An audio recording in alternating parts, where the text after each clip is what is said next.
अस्सलाम वालेकुम students, welcome to my channel student life. आज मैं आपके साथ साइकोलॉजी 406 के लेसन नंबर 3 को डिस्कस करूंगी। अब इसकी भी हेडिंग क्या है कि teachers and teaching educational psychology. अब ये क्या है कि इसमें वो क्या कह रहे हैं, qualifications and requirements for teacher and teaching, कि टीचर और उसके पढ़ाने के लिए क्या क्या क्वालिफिकेशन और रिक्वायरमेंट्स होनी चाहिए। तो ये उसकी ओवरऑल बात हो रही है कि एक टीचर जो है वो गुड क्वालिटी नॉलेज पे उसकी जो क्वालिफिकेशन है वो बेस करनी चाहिए। उसके पास इनफ नॉलेज होना चाहिए कि जो वो पढ़ा रहा है उसके बारे में अच्छी तरह से जानता हो, स्टूडेंट्स को अच्छे से गाइड कर सकता हो और उसका टीचिंग मेथड प्रॉपर होना चाहिए। तो उसके लिए वो क्या कह रहे हैं कि यहाँ कुछ ऐसी ट्रेनिंग होनी चाहिए जो टीचर्स को प्रोफेशनल लेवल पे ये स्किल्स सिखा सकें, उनकी क्वालिफिकेशंस को जज कर सकें और देखें कि वो जो पढ़ा रहे हैं वो उसके अहल हैं या नहीं, मतलब वो उस सब्जेक्ट को अच्छे से हैंडल कर रहे हैं या नहीं, या स्टूडेंट्स की एक्सपेक्टेशंस पे पूरा उतर रहे हैं या नहीं। तो उसमें क्या है कि एक प्रॉपर गुड टीचर वही हो सकता है जो हर चीज को मैनेज करे, उसकी जो स्किल्स हैं, जो नॉलेज है, वो तमाम टीचिंग रिक्वायरमेंट्स को फुलफिल करे।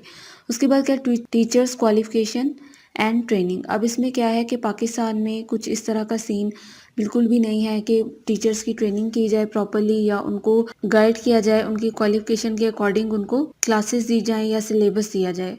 कुछ स्कूल्स जो हाई लेवल के हैं उन्होंने ये चीज़ अब शुरू कर दी है, लेकिन ओवरऑल इस चीज़ पे भी इतना काम नहीं हो रहा कि टीचर्स की ट्रेनिंग की जाए। अब इसमें वो इस बात को क्या कह रहे हैं कि ट्रेनिंग बहुत ज़्यादा इंपॉर्टेंट है। ट्रेनिंग और सेशन जो है वो टीचर्स को इस बात पे एम्फोसाइज करते हैं कि वो खुद को इम्प्रूव करें, अपने नॉलेज में मुसलसल इजाफा करते जाएं।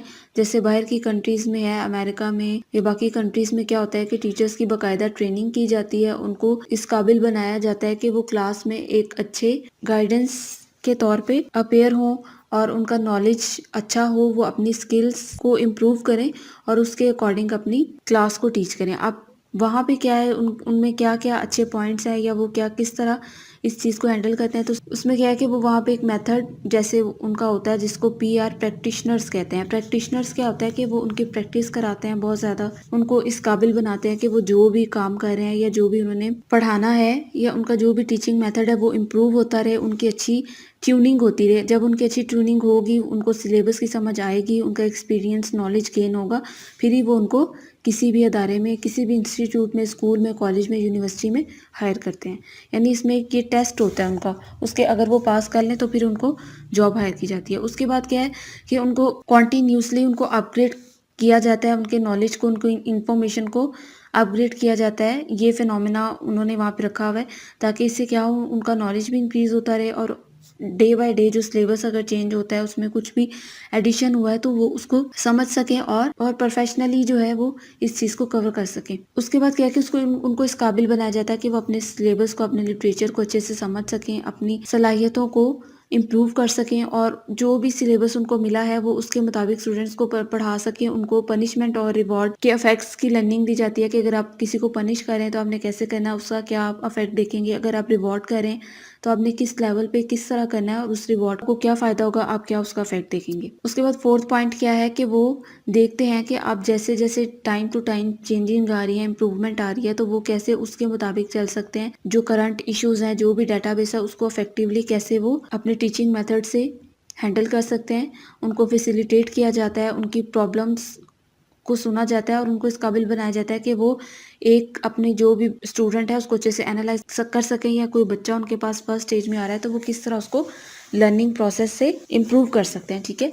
उसके बाद फिफ्थ है कि जो जो जैसे जैसे वही बात है बार बार कि जो जो इनोवेशन होती जाती हैं, जो जो इम्प्रूवमेंट सिलेबस में आ रही हैं या स्कूल में आ रही हैं, तो वो उसके मुताबिक साथ साथ चलते रहें। फिर उनको लॉस के बारे में बताया जाता है कि अगर पनिशमेंट या रिवॉर्ड का कोई लॉ है तो वो कैसे पनिशमेंट को अप्लाई कर सकते हैं। फिजिकली अगर वो टॉर्चर कर रहे हैं तो क्या लॉ है या कितना राइट उनको दिया गया है कि वो बच्चे के साथ कैसे बिहेव कर सकते हैं। जैसे पाकिस्तान में है, इस तरह का कोई लॉ नहीं है कि आप बच्चे को कैसे डांट सकते हैं या उसको फिजिकली कैसे आप पनिश कर सकते हैं। तो इसी तरह देखा है कि अगर टीचर्स कुछ गुस्से में आ जाते हैं, बच्चों को बहुत ज़्यादा मारते हैं, उनको अगर फिजिकली ज़्यादा पनिश करते हैं, तो इससे क्या होता है, उन पे केस बन जाते हैं। स्टूडेंट्स जो पेरेंट्स हैं या बाज़ दफ़ा स्कूल की तरफ से टीचर को जो ये है बहुत ज़्यादा स्ट्रिक्टनेस फेस करना पड़ती है, कोई उसको कानूनी सामना करना पड़ता है। तो ये वो इसीलिए है कि क्योंकि लॉ नहीं डिफाइन होते, उनकी टीचर्स की फाइन ट्यूनिंग नहीं होती कि आपने बच्चे के साथ कैसा बिहेवियर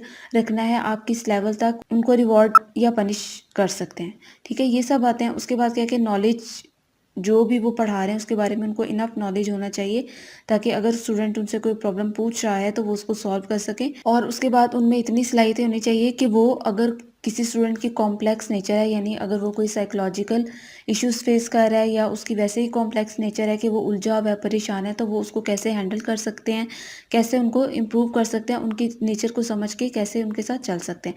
उसके बाद क्या है कि यूएसए में एक एग्जामिनेशन बॉडी है जिसको interstate new teacher assessment and support consortium या INTASC भी कहा जाता है। अब आपने ये चीज़ जो है याद रखनी है, इसकी एब्रीविएशन भी याद रखनी है और भी याद रखना है, क्योंकि ये क्वेश्चन में आपको दोनों तरीकों से आ सकता है कि INTASC स्टैंड फॉर क्या होता है, या फिर फुल में भी वो आपको दे सकते हैं कि ये जो स्टेटमेंट है इसको आप शॉर्ट में इसका क्या राइट आंसर है। तो ये आपने इसको अच्छे से याद करना है, इसको मार्क कर लें।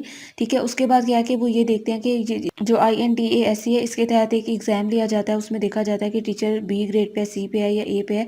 फिर उसको कंपेयर किया जाता है, यानी उसको देखा जाता है कि अगर उसने C लिया है तो क्यों लिया, अगर किसी ने A लिया है तो उसकी क्या वजह थी कि उसने A लिया। फिर A और C और B और A वाले को कंपेयर किया जाता है ताकि उनको पता चले कि उनकी क्या मिस्टेक थी और वो कैसे अपने आप को इम्प्रूव कर सकते हैं। उसके बाद वो क्या कह रहे हैं कि पाकिस्तान में भी ये लॉज जो हैं ये बनाने की ज़रूरत है कि टीचर जो हैं वो, अगर उनके पास बैचलर डिग्री है, B.Ed डिग्री है या कोई भी इस तरह की डिग्री है, या वो पब्लिक सेक्टर इंस्टीट्यूट चला रहे हैं, तो उनको इस काबिल बनाना चाहिए कि वो प्रॉपरली सब चीज़ों को हैंडल करें।